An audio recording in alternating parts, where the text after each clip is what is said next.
Fitness Pro Mentor community, welcome to the personal training podcast that is devoted to helping personal trainers like you scale and grow your business. My name is Brandon, Fitness Pro Mentors. Glenn is our head coach of Fitness Pro Mentors, working with personal trainers. He's been working with gyms and gym owners just like you, alongside myself and Taylor, helping you scale and grow. If you're a gym owner and you want to take your business to the next level, if you're an individual trainer and you want to figure out what's not working to get to your first 10K month, we're the organic marketing company for you. Today, we're going to talk about 2025 because it is January 2025. And we're going to talk about how you can stand out as a personal trainer in a nice, powerful, short podcast. But first, Glenn, Happy New Year. How are you? Happy New Year. Very great. How are you doing? I am great, man. Really, really excited. Glenn, what do you think? This was Glenn's idea to start off. I think it's fantastic. How do you think a trainer can stand out in 2025? I have been thinking about this some over the holiday season. And it occurred to me that I think most exercise professionals, business owners in general, their framework for growing their business is how do I market and find more clients, which makes sense because you can't do business unless you have clients and customers coming through your doors. Perfectly understandable. And I thought about this kind of reframe, which would be, if instead of trying to find clients, why don't we try to generate the demand for clients coming through our doors and into our world? And it's a subtle difference, but it's a big one. And the difference being that in one case, we're just trying to find whatever is out there. In the other case, we're actually trying to create the demand for people to want to come see us. It's almost like another echelon of attraction in a sense.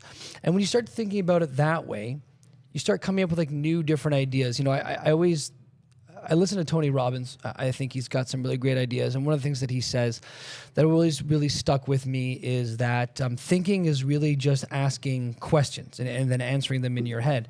And if you can start asking yourself better questions, you'll start coming with better answers. So in that way, you'll be thinking better. And so I think this is a really great way of thinking about how do you start getting busier and busier, start creating more demand for what it is that you do, get oversubscribed in a sense such that you always have more business that you're turning people away. That was kind of the crux of this podcast, Brandon. Very nice. Very, very nice. I mean, I think at the end of the day, as a person, whatever your industry is, but in the personal training world, you need to be extremely clear as to what your unique selling proposition is or your irresistible offer. If it is extremely unclear to you and potential consumers of your product what problem you're solving, you're not going to be able to scale and grow your business. We've said it many times. If you market to everyone, you will get no one. But even if you market to a specific demographic, but it's unclear of the problem that you're solving for them, they're not going to make any purchase decisions. So clarity in your USP, in your irresistible offer, you pick the business school and the synonym, it is ultimately all the same. How do you solve someone's problem and demonstrate that over and over again by doing a great job, but also through your content? So standing out. Brendan's absolutely right. Step one, you always have to understand your ideal target audience. If you don't have one of those, you got to figure that out. Step two, you have to get really consistent online with what your message is and your profile is and how you talk to people, what it is that you do, whether it's in person, virtual, whatever that might be. There has to be consistent messaging out there. So you got to work on that profile. Third, from there, you absolutely have some kind of social proof, some backing for what it is that you do. These are like three pillars, so to speak, of marketing. And you absolutely have an irresistible offer that you market through and all that kind of stuff that we've talked about in this podcast. If you're unfamiliar with that, go back and look up ideal target audience or ideal client or creating my ideal target avatar through our podcast. We've got many other podcasts about that. If you want to stand out in 2025, you really have to understand what is everybody else in my industry doing? And then what are people not doing in the industry that's going to help me stand out? And so when I think about what's everyone in our industry doing, they're doing all the things I already talked about. They've got testimonials. They're asking for referrals. They know their ideal target audience. They got their profile up and going. What are some things that they're not doing, so to speak? And this is where I started brainstorming, thinking about some other different things that, well, you know, what could people be doing? What could I be doing? What could Strata be doing? What could we be doing as a whole to start making ourselves stand out more? And there's a handful of different things that come up. And I think the foundation of this is, what are the different ways that people are actually able to consume you before they actually come see you? And it's going to be some combination of like watching things that you've done, whether it's social media and videos. It could be that they're reading things that you've written, like blog posts, books, so on and so forth. It could be that they're listening to podcasts or listening to things that you've created, Or fourth, they're doing something that you've put out there. Maybe it's some kind of like goal setting worksheet or some kind of assessment or some kind of scorecard.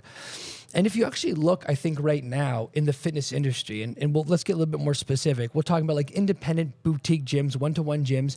How many gyms are really doing any of those things? Maybe some of them have podcasts, maybe some of them have blogs, perhaps. Do a lot of them have like scorecards or things that people can fill in or that they can learn about themselves? Virtually none at all.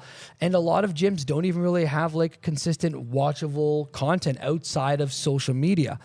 And so what I'm putting out to everyone here, and these are things that we're working on at Strata, is how can you put more content and more information out in the world so that you can stand out more in your market? If you don't have a podcast, create a podcast and create 10 episodes and have that as something that's on your email signature or available on your website so that when people get referred to you or they find you online, they can start consuming you a little bit more. If you don't have a YouTube account and you don't like doing videos too much, it'd be really, really simple just to do, a handful of 2 to 5 minute videos about how your process works or some things that make you unique in terms of your training methodology. Brandon's got a really great one that he created on our website. It's a 5-minute video all about Strata, and allows people to watch and learn more about us. People need to, short of the long, consume more of you before they're willing to buy. And there's always going to be exceptions like warm, very hot referrals that are either from clients that you already have or you did a presentation somewhere where they're ready to kind of sign up right now. But for those people that need a little bit more warming up, especially if you're like a bigger gym and you've got many trainers, you're competing with a lot of other facilities, these are things that they start doing considering if you really want to stand out in 2025. So like the crux of this conversation, like short of the long, if we're going to kind of smush it all together, is you got your deal target audience, you know what your irresistible offer is, you've got some social proof up there and your messaging is consistent across all your profiles. Now you've got to start giving people some content that speaks to them, to their problems, the mistakes that they're making, give them some amazing information, make them feel like you understand them and they're pumped better than they understand themselves, and then watch how more of these cold and warm and hot leads start coming through the door because you're standing out more than anyone else around you in your area. Yeah, I think that's brilliant. I mean, for most trainers nowadays, creating the content that reaches people, social media seems to be a pretty accessible tool because the TikTok, the Instagram, the Facebook, mostly IG and TikTok are really popular, easy forums. But in 2015, when I started doing advertising for this gym and trying to figure things out outside of the video that Glenn regarded on the front of the website, I did 3 YouTube videos. We did 10 squat hacks in 6 minutes. I did one that was like a nerdy take on my RTS stuff. Exercise doesn't exist. And the other one, I did a blog where went to a summit and I kind of blog formatted like one of my favorite YouTubers, me going to this fitness summit, and all of which I was just testing the landscape, engaged different audiences that came to the gym, right? The blog format attracted younger people. The 6 squat hacks worked towards people that were already avid exercises. The exercise doesn't exist was one of those ones that the seniors people were sharing with their other seniors. And that was a lot of fun. YouTube takes a lot of time, but like Glenn's saying, try to pick one delivery of content. Well, I don't know if you said that, but in my opinion, pick one delivery of content to start with because it can be an overwhelming landscape to be like, I have to YouTube, shorts, longs, TikTok, Instagram, for sure. Pick one. Be consistent. And over time, if you use YouTube, you can send that through emails towards people, creating basically lead magnet generating content to build trust. You do Instagram, exact same thing. My favorite thing about content generation is you actually really, truly, if you want to make an impact, you get to test your market. Because if you have like, I've got 10 ideas for videos, and you put all 10 videos out and you put your best effort into each one to try and solve a problem for each one.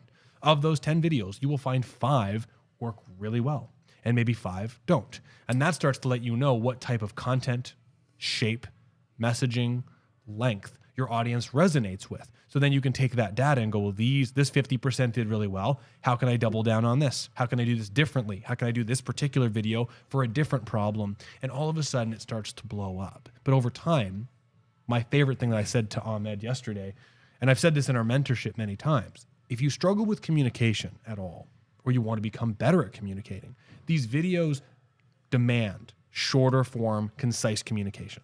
Whatever it is, even if it's YouTube, a 6-minute video, you have to say things concisely to maintain people's attention.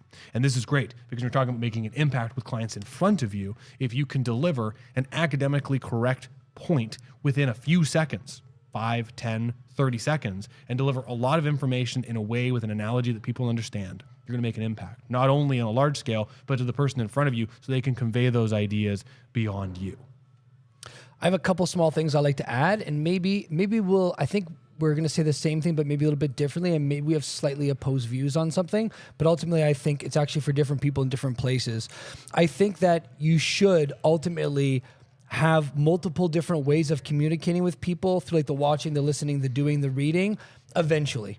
I think what you're saying is like if a lot of this stuff is new and overwhelming, yeah, okay, great, we're on the same page. Starting. Eventually you need to be everywhere, but Yeah. if you're just like hearing Glenn and it's like, this sounds like a lot, pick one, then go from there, because you need omnipresence. You need to be everywhere. Great. Well, then we're on the same page. You do need to eventually to get the spot where you can do all of that different stuff. The one thing that I would say is that social media is absolutely wonderful and great. One of the things that you will find is if that's where you live right now predominantly is that you only need so much social media content on your page. Yes, you need to keep up with it like at some consistent rate, but you don't need to be doing something necessarily every day. You need like a handful of really great social proof on there and something just a little consistently to show people that your page is continually being updated. What I think people will, you may have heard this before, you may have not heard this before, but let's put this out there. The warmer and hotter a lead is getting closer and closer to working with you, the longer and more of your content that they're going to consume. So those like short 30, 40 second social media sound bites are great to get people like looped into your world and wanting to check you out. And then if you've got a couple great podcasts that are 5 minutes, they're going to listen to those and they're going to want a little bit more. And then they're going to want like longer form content. And then maybe it looks like a 20-minute podcast or like more videos. Brandon's right. Attention span is very, very short. And if we want to initially get people, we have to hook them in with some shorter, more digestible content. However, you also ought to, as you grow over time, have some longer form content. That's why we do this podcast here, is because we know we have a following of people that watch this pretty religiously. We have this in the numbers, and the more they watch and the longer they watch, the more they consume us, the hotter and warmer they get to potentially working with us in the future. So yes, you do have to start small, but you have to eventually scale all this different stuff up over time. It doesn't have to be crazy. It doesn't have to be something that you try to achieve in a month. That's asking a lot, but this is where over the course of months to years, you have a whole catalog of evergreen content that just sits there that you can reuse over and over again, such that it's an asset that never really fails you. And then from there, it's just really working with the clients that you have and then creating more different content in the future as you grow and expand your products or different things that you're offering so that you can continue to enroll more people in your world and share more of what you do with them. I couldn't agree more. The thing about all of this is making sure that you can fit it into your world while not sacrificing the quality of your practice. I'll share a very fast story about one of our students that I just talked to yesterday, one that Glenn and I both work with. And the only reason why I say that is because all of our marketing content that we teach teach you how to bring people in the door, right? Generating demand through your content, lead magnets, social media, messaging, very important. This particular person was concerned that their business wasn't growing so fast. But if I told you, hey, you could have 25 consultations next year and then 28 consultations the next year, that's for brand new clients. That sounds like pretty good numbers. This particular client is doing everything and had over 50 new people walk in the door and sit in front of him over 2 years, but had a struggle with converting those people into paying clients. And so the reason why I say this is if you want to make an impact, this is where also be careful of becoming enchanted with the new shiny object and take some time to analyze in front of you. If you got 28 people in a year, that's one person every 2 weeks basically coming in your door. And if you only gathered 5 of them, well, that tells you that 20-ish% closing rate does not suffice for you to scale and grow your business. And if the LTV of your client is closer to that of 3 years instead of the average personal trainer, which is 9 months, then if you have 25, let's say you even get 15 new clients and you keep them for 3 years, your schedule is going to be really full and robust. So that analysis allows us to see that something about when they sit in the chair and when they leave the chair, something didn't go right. And this is really important. Like, although impact is like a big thing, we also need to make an impact right in front of the person in front of us, the person that's right there. Because if our communication, our marketing or sales, and our actual fulfillment of the product is not good, it doesn't matter all the other stuff that we do. So everything Glenn's saying, absolutely correct. But at the same time, don't think necessarily if you have great numbers one area but not another spot that the new content's going to necessarily solve that problem, if that makes sense. 100%. I got nothing to add. That was very well summarized. Cool. Anything else on your end? No, I think just as a general summary here, like as per usual, you got to do the basics really, really well first. You have your ideal target audience, consistent messaging, great offer, some social proof out there. And then once all that stuff is dialed in, everything else kind of expands out from there. Really would echo what Brandon's saying, which is like get really proficient at one medium, which you can do relatively fast if you put a lot of time and effort into it. Don't sacrifice your business. And then start working on content for the other mediums. It might actually shift really well into the pick of the week if you're okay with that. Let's pick of the week. So my pick of the week would be to start a 10-episode podcast.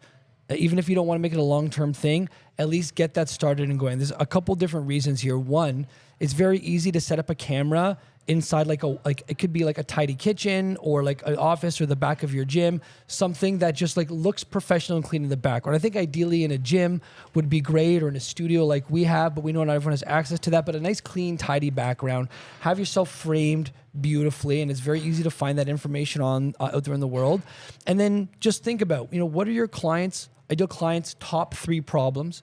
And if they sold them, what would that, solve them, what would that mean for them? Like, what prize would they get for that? Like, have that in your mind, and then jot out 5 to 10 of the mistakes that they make trying to get there. And then from there, you can create 5 to 10 podcast episodes, helping them solve that problem just by talking through that and recording yourself. And even if they're 5 to 10 minute podcast, you get a couple different things here. One, if you're already not great at talking on camera, you get to work on that skill, which is awesome. But 2, people now that want to consume more of you, they can find you on Spotify or different podcast mediums, but now you can also post on YouTube, so you have a visual medium for those people. So you get to work on some skills of talking to the camera. You get to show people how you solve a problem. You get to already create some instant for video content and audio content from just doing one medium. And it's something that you could churn out over, if you really wanted to, 2 to 3 hours, then post them every other week. Right? Brandon and I spend maybe 15 to 20 minutes every other week creating this content here. If we really want to, we could do 3 hours and knock out, 2 months, 3 months of podcast pretty quickly. And so this will already give you a leg up in creating some of this content and helping you stand out more in 2025. So my pick of the week, create a podcast, get 5 to 10 short digestible episodes out there so that people who are your clients can share them with their friends and family, or you can put them up on your website or social media page so people can learn a little bit more about you and warm up those leads a little bit more. So that's my pick of the week, Brandon. So starting a podcast, even if you're planning just to do one season for a short time.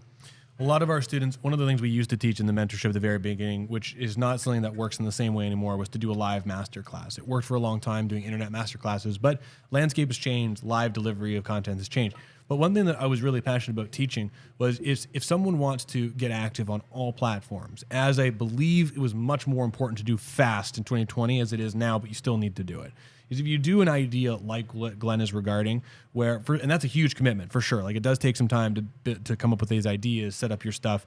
But if you record a podcast, you can easily, at on-off hours, get some video editing software. So my pick of the week is taking a large form piece of content and editing it down into social media content. Because easily you do this long form content, you create some deliverables, whatever it may be. This doesn't even have to be a podcast, right? It could be a YouTube video with a blog style. It could be anything that is just longer duration. Even your lead magnet, if you're creating video-based lead magnet. And then if you have a 6-minute long video, there's likely at least 3 to, if not 6, soundbitey type things that you can extrapolate from that video, which and then you can repurpose for some time on YouTube, Shorts, TikTok, Instagram, whatever your medium is. In fact, this is what a lot of people do. I know Squat University and other people will create amazing longer form content and then just chop it down, or go the other way. They create short form content and then do a longer form variation of the exact same thing.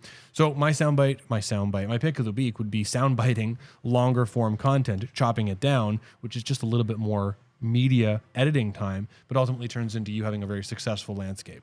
What do you use Final Cut Pro or Adobe? Final Cut Pro. I don't know if Final Cut Pro has this feature, and I know that Wondershift Filmora, what I edit with, does.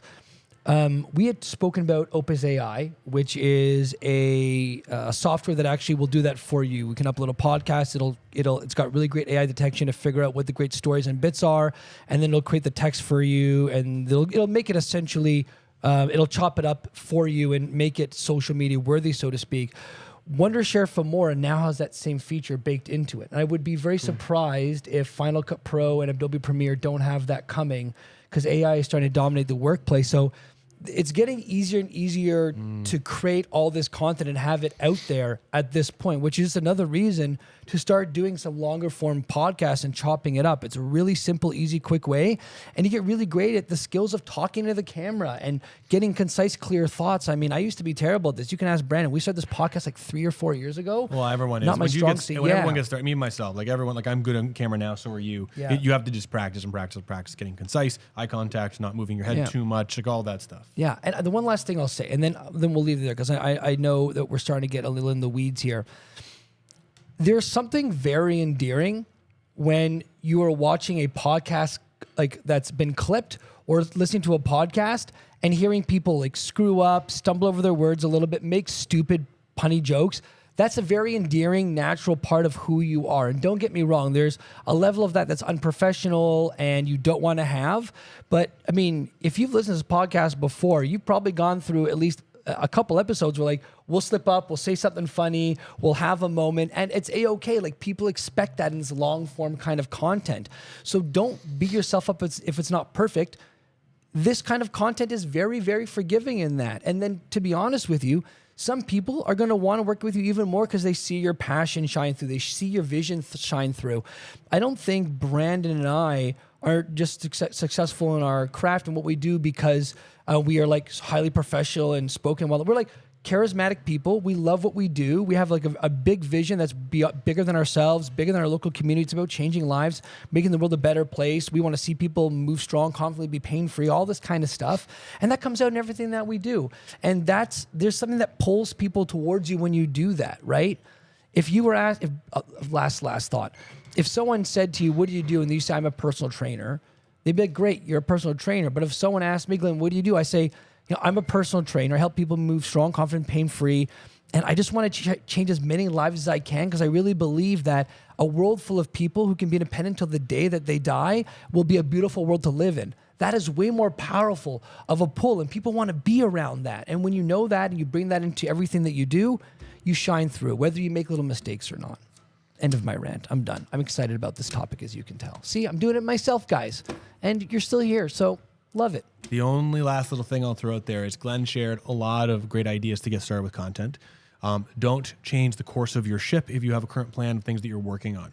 Right. Again, like I said, it's very easy to become persuaded by shiny object syndrome. I'm going to go Facebook ads. I'm going to start doing a podcast. I'm going to do all these things. And in most cases, if you are working on a particular plan, do not shift, because any plan that is executed consistently will give you results.